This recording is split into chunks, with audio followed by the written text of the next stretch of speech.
Bismillah wa bihamdih. Assalamualaikum warahmatullahi wabarakatuh. Adik-adik mahasiswa Prodi Tadris Matematika yang semoga senantiasa dirahmati oleh Allah. Alhamdulillah pada kesempatan hari ini kita masih diberikan kesempatan oleh Yang Maha Kuasa untuk belajar, untuk terus mencoba menuntut ilmu gitu ya. Dan pada kesempatan kali ini saya akan melanjutkan materi yang sudah disampaikan sebelumnya tentang vektor.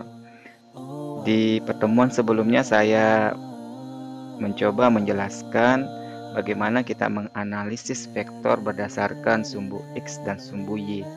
Nah, pada kesempatan kali ini saya akan memberikan materi tentang bagaimana kita menjumlahkan vektor, dua buah vektor sekaligus bisa menentukan arahnya. Nah, di sini ada gambar V1 gitu ya, dengan V2 yang dipisahkan oleh sudut.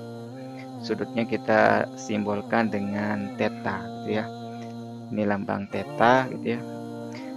Nah, kita ingin mencari nanti berapa nilai resultannya. Nah, kalau berdasarkan metode jajar genjang yang sudah kita pelajari sebelumnya, nilai airnya bisa kita tentukan gitu ya. Tinggal kita tarik dari pangkal ya, pangkal V1 dengan V2 ini menuju ujung proyeksinya. Ujung proyeksi V2 sama V1. Inilah R-nya. Sebenarnya kalau kita punya penggaris, gampang nih. Tinggal kita hitung saja berapa panjang berdasarkan ukuran yang sudah kita ukur gitu ya. Kita gambar dengan skala yang tepat, kemudian kita ukur berapa panjang R-nya, ya segitu memang gitu. Kemudian sudutnya juga bisa kita tentukan.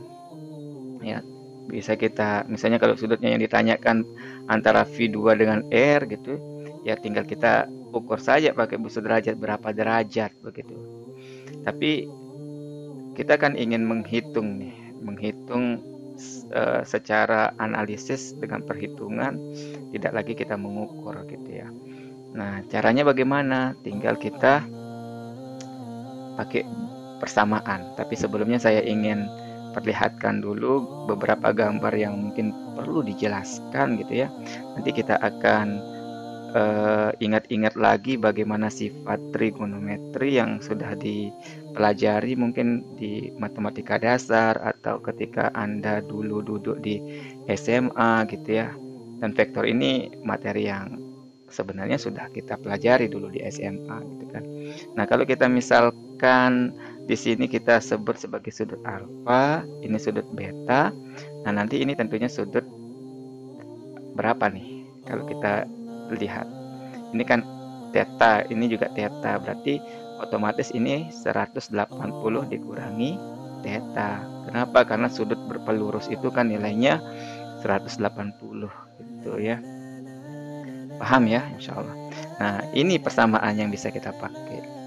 R kuadrat sama dengan V1 kuadrat ditambah V2 kuadrat ditambah 2V1 V2 cos theta. Nah, kalau kita mau cari R-nya saja, berarti ini tinggal kita kuadratkan. Nah, kalau misalnya nanti membentuk sudut siku-siku, ya cos 90 gitu ya. Biasanya kalau kita punya segitiga siku-siku, nah aturan Pitagoras akan main di sini. Karena cos 90 itu kan nilainya kalau berdasarkan sudut istimewa, aturan kosinus nilainya 0 gitu ya. Berarti R kuadrat sama dengan V1 kuadrat ditambah V2 kuadrat. Samakan dengan persamaan Pitagoras gitu. Tapi kan tidak selamanya sudut yang terbentuk itu 90 gitu. Nah, ini enggak 90 kan. Nah, makanya kita pakai persamaan ini. Jadi cara mudah mengingatnya ya tinggal dikalikan 2 saja. 2 kali V1 V2 pakai aturan cos gitu ya. Nah, untuk mencari berapa besar sudut arah vektor R ya, berdasar dari sumbu V2 ya, atau dari sumbu X gitu ya. Nah, perhatikan nih segitiga OAB ya. OAB, berarti segitiga OAB itu yang ini kan, OAB gitu ya. Nah, kalau kita ingat dulu ya ketika belajar trigonometri, aturan sinus itu tinggal kita lihat yang berhadapan sudutnya. Ini sudutnya kan berhadapan dengan R. Sudut beta berhadapan dengan V2. Sudut alfa berhadapan dengan apa nih? V1 kan, sama ini. Ini dengan ini kan sama, V1. Nah, tinggal kita pakai persamaan ini. V1 gitu ya. V1 ya. Berhadapannya kan dengan alfa ya, berarti V1 per sin alfa gitu ya. Sebenarnya ini nggak perlu dihafal ya. Ingat saja yang berhadapan itu kata kuncinya untuk memudahkan Anda mengerjakan nanti.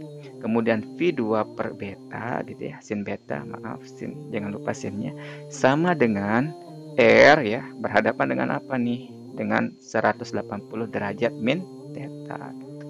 Gampang ya insya Allah. Ini aturan sinus ya. Nanti aturan kosinus kita akan bahas di beberapa pertemuan berikutnya. Kalau ada yang penasaran ya silahkan dibuka lagi buku tentang trigonometri untuk aturan segitiga gitu ya, baik sinus maupun kosinus. Nah, ini biar lebih mudah kita lihat saja contoh soal ya, biar lebih mudah dipahami. Nah, kita lihat di sini soalnya dua buah gaya yang sama besar, masing-masing 10 Newton mengapit. Apa yang diapit? Sudut ya, sudut 60 derajat seperti gambar. Hitunglah resultan kedua gaya tersebut. Jadi R-nya yang ditanya yang pertama. Kemudian yang B, arah gaya resultan dari gaya F1. Berarti ke mana arah resultannya? Yang jelas ini kalau kita lihat ya, pasti dia ke arah mana? Ke arah timur laut ya, ke arah timur laut. Tapi berapa sudut yang terbentuk ya itu yang kita cari. Gitu. Nah, caranya ya tinggal cari R-nya dulu nanti ya.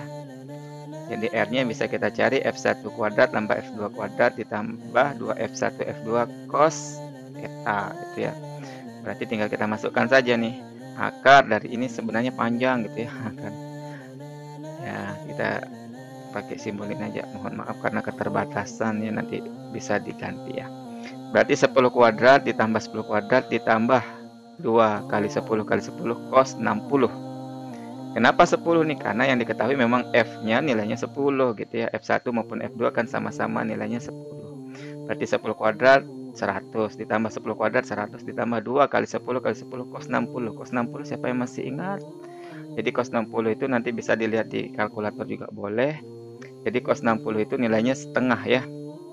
Jadi sudut-sudut istimewa 0, 30, 45, 90 sama ya sampai 90 itu mestinya sudah di luar kepala gitu ya. Tapi kalau mau mencari pakai kalkulator juga boleh. Begini caranya, kalkulator buka dulu, tinggal Anda tulis 60 gitu ya. Tinggal dicari trigonometri cos. Jadi nilainya 0,5 ya.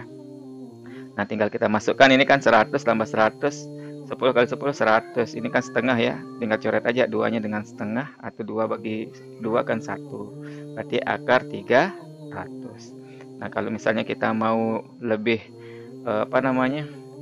lebih sederhanakan lagi, berarti ini nilainya berapa nih? 3 kali 100 kan?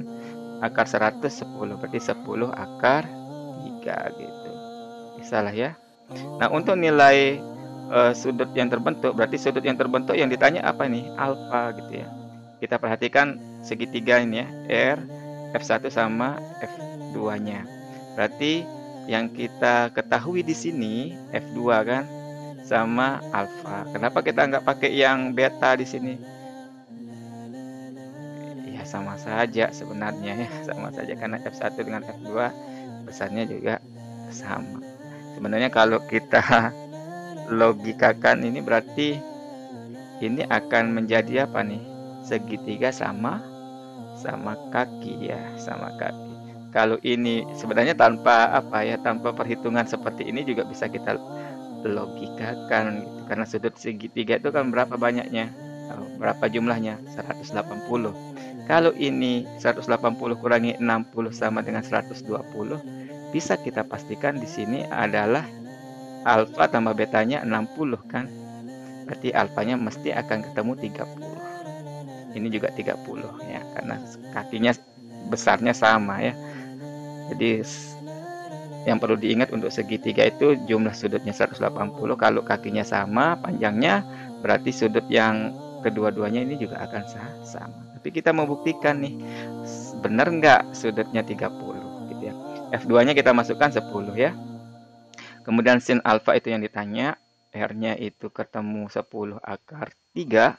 Sin 120 itu sama ya. Sin 120 sama dengan sin 60. Setengah akar 3 juga. Berarti ini 5 akar 3 dibagi setengah akar 3. R-nya kan 10 akar 3 dibagi dengan setengah akar 3. Atau kita tulis dulu seperti ini ya, biar gampang. Sin alfa sama dengan F2-nya kan 10. Sin setengah akar 3 ya. Berarti ini 5 akar 3 dibagi dengan 10 akar 3 gitu ya. Oke. Nah, berarti sin alfanya sama dengan akar 3-nya kan dicoret tadi 5 bagi 10 setengah. Berarti ini yang bernilai setengah berapa sin alfa? Ya, tinggal kita pakai kalkulator. 0,5 trigonometri, jangan lupa 2n-nya ya. Sin. Berarti nilainya 30. Betul kan? Jadi alfanya sama dengan 30 derajat. Semoga bisa dipahami. Saya mohon maaf atas kekurangan yang ada gitu ya. Mungkin ada kekurangan metodenya atau cara penyampaiannya mungkin terlalu cepat. Kalau tidak berkenan ya silahkan di komen saja.